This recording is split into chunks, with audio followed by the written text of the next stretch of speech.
تعالوا يا جماعه نفعل فكره كده حلوه، انا بعملها بقالي حوالي سنتين.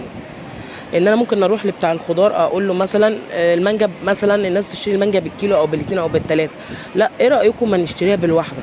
يعني انا كنت راح اقول له مثلا عايزه مانجتين ووزنهم لي كام. الموز اقول له مثلا عايزه 4 أو 6 موزات، وزنهم لي كام. التين، في بعض حاجات في الفاكهه ان انت ممكن تشتريها بالواحده. طب ما نفعل الفكره دي، طب فكره حلوه. طيب تعالوا للفراخ، البانيه ممكن نشتريه بالقطعه، قطعتين 3 4 والراجل يوزن ويدفع.